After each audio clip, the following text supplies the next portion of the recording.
Assalamualaikum warahmatullahi wabarakatuh. Perkenalkan, kami dari kelompok 8 akan mempresentasikan materi tentang gangguan mood, afeksi, dan kecemasan yang disusun oleh Khairun Najah dengan NIM 1607016036, kemudian Fahmi Hidayat dengan NIM 1707016122, kemudian ada Irfan Nur Faiz dengan NIM 1907016048. Materi yang pertama akan membahas tentang gangguan mood.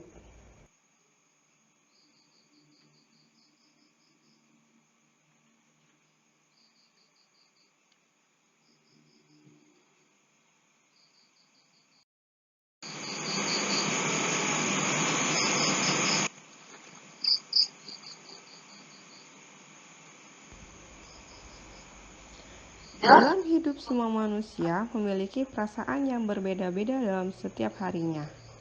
Perasaan itu terkadang sedih, senang, marah, dan lain sebagainya yang biasanya berlangsung sementara. Perasaan tersebut sering disebut dengan mood.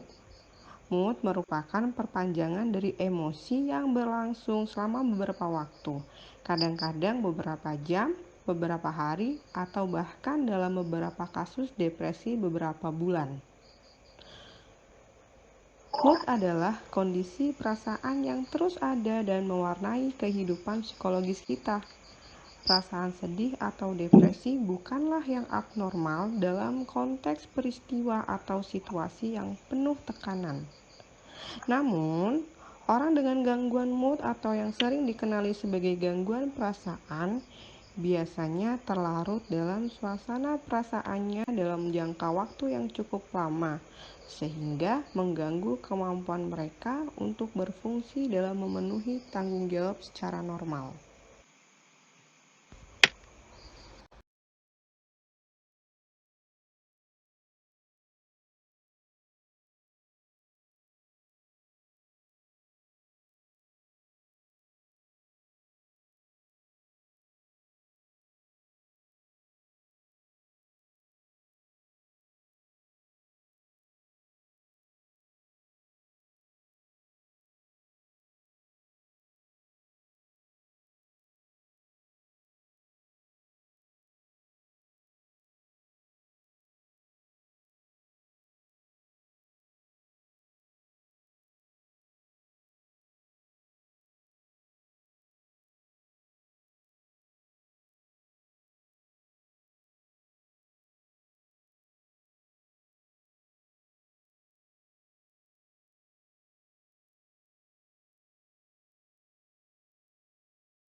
Gangguan mood yang terjadi pada seseorang ini umumnya terjadi karena banyaknya tekanan yang menimpa dirinya, dan cenderung terlarut dalam tekanan dapat meningkatkan resiko berkembangnya gangguan mood yang kemudian dapat berubah menjadi depresi, terutama depresi mayor. Hal ini terbukti pada suatu penelitian yang menemukan bahwa dalam sekitar 4 dari 5 kasus, depresi mayor diawali oleh peristiwa kehidupan yang penuh tekanan.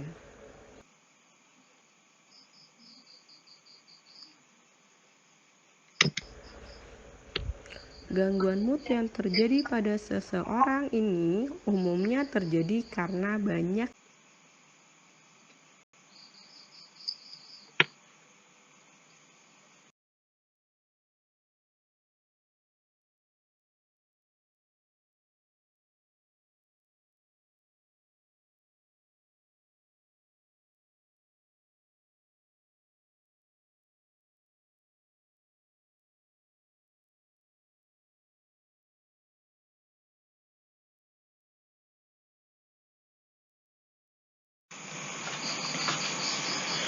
Kemudian macam-macam gangguan mood. Pertama ada episode manic merupakan yang muncul secara tiba-tiba, mengumpulkan kekuatan dalam beberapa hari selama satu periode. Orang tersebut mengalami elevasi atau ekspansi mood yang tiba-tiba dan merasakan kegembiraan, euforia, atau optimisme yang tidak biasa.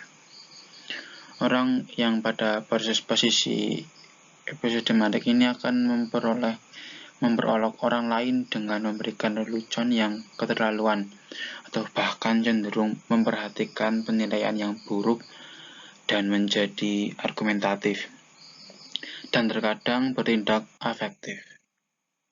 Tak hanya itu, orang yang mengalami episode manik ini umumnya mengalami self-esteem yang meningkat, mulai berkisar dari self-confidence yang ekstrim hingga delusi total.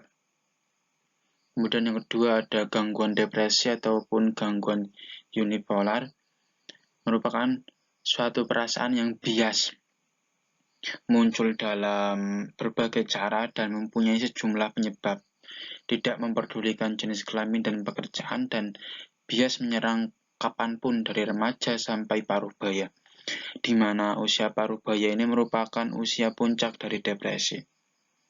Setiap orang depresi ini berbeda-beda bentuknya. Kondisi ini bisa disertai dengan kecemasan, gelisah, dan berbicara gugup atau bias beralih menjadi periode mania.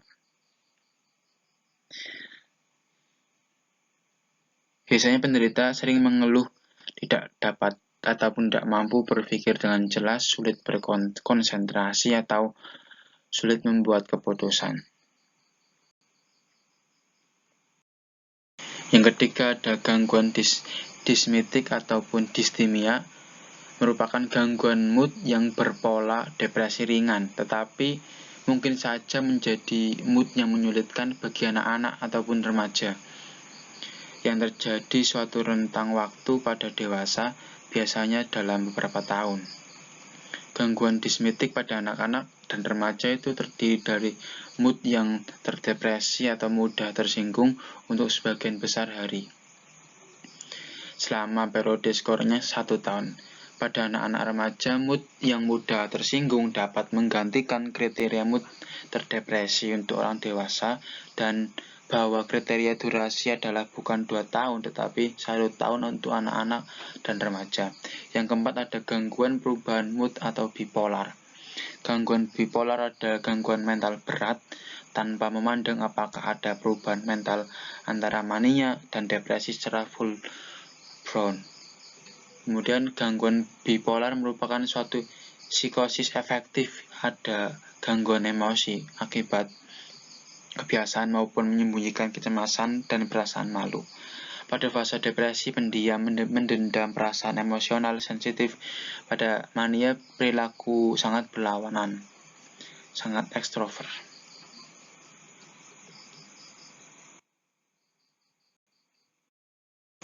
Kelima ada gangguan siklomitik yang merupakan dari bahasa Yunani yang berarti lingkaran dan spirit.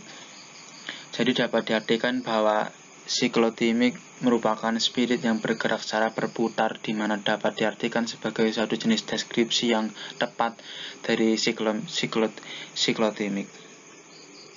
Yang terakhir, yang keenam ada kehilangan, merupakan keadaan merupakan keadaan duka cita yang berhubungan dengan kematian seseorang yang dicintai, yang dapat ditemukan dengan gejala yang berkarakteristik dan merupakan depresi yang berat. Kemudian faktor yang menyebabkan gangguan mood, ada 2 faktor ya. Pertama faktor biologis, ini seperti dari faktor keluarga ataupun faktor genetik.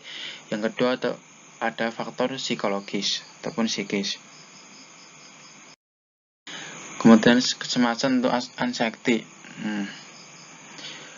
Kecemasan itu dapat timbul kapan saja. Menurut KBBI, kecemasan adalah suatu kekhawatiran atau kebimbangan. Yang pertama ini ada dari James Tangkudung. Anxiety adalah suatu gejala mental yang identik dengan perasaan negatif. Kemudian yang kedua ada pengertian dari anxiety merupakan reaksi situasional terhadap berbagai rangsangan stres. Yang ketiga merupakan gangguan alam perasaan atau afektif yang ditandai dengan perasaan ketakutan atau kekhawatiran yang mendalam dan berkelanjutan. Tidak mengalami gangguan dalam menilai realitas, kepribadian masih tetap utuh, tidak mengalami keretakan kepribadian ataupun splitting of personality, perilaku dapat terganggu tetapi masih dalam batas-batas yang normal. Kemudian ada jenis-jenis kecemasan. Pertama, trait anxiety merupakan kecemasan yang bersifat pribadi ataupun bawaan, sifat pencemas. Yang menurut Singgi, sifat kecemasan adalah suatu predisposisi untuk mempersepsikan suatu lingkungan yang mengancam dirinya. Seorang atlet misalnya, atlet yang memiliki sifat kecemasan, maka akan mewujudkan, memanifestasikan kecemasannya itu secara berlebihan yang mendominasi aspek psikisnya. Ini merupakan kendala bagi atlet tersebut bila mempunyai tingkat kecemasan yang berlebihan. Nah, kemudian ada tipe kepribadian pencemas seperti cemas, khawatir, tidak tenang, ragu, bimbang, was-was, dan sebagainya.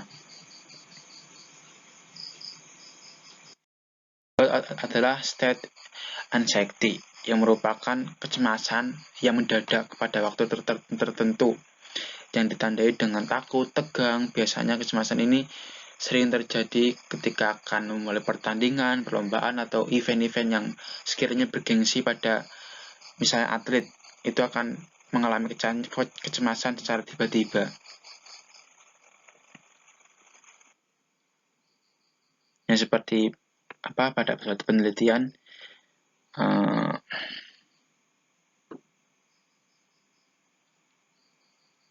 state anxiety berhubungan dengan ketakutan akut akan kegagalan dan pikiran negatif yang dapat mengakibatkan hilangnya kepercayaan diri dan konsentrasi. Kemudian ada sumber kecemasan. Yang pertama, sumber dari diri sendiri. Misalnya atlet yang terlalu terpaku kepada teknisnya, terlalu kepikiran terhadap yang membebani, kemudian munculnya pikiran negatif akan dijamah penonton ataupun sebagainya. Ini kan berasal dari ketakutan yang dari dalam dirinya sendiri, pikiran sendiri. Yang kedua, ketakutan, kecemasan yang datang dari luar dirinya sendiri, seperti rangsangan yang membingungkan ataupun berupa tuntutan ataupun hope ataupun harapan dari, misalkan kalau atlet, dari pelatihnya, dari penonton, dari supporter yang mengharapkan ekspektasi yang tinggi, yang ini akan mengakibatkan kecemasan yang bersumber dari luar dirinya sendiri, begitu. Terima kasih, itu saja yang dapat kami sampaikan. Kurang lebih mohon maaf. Assalamualaikum warahmatullahi wabarakatuh.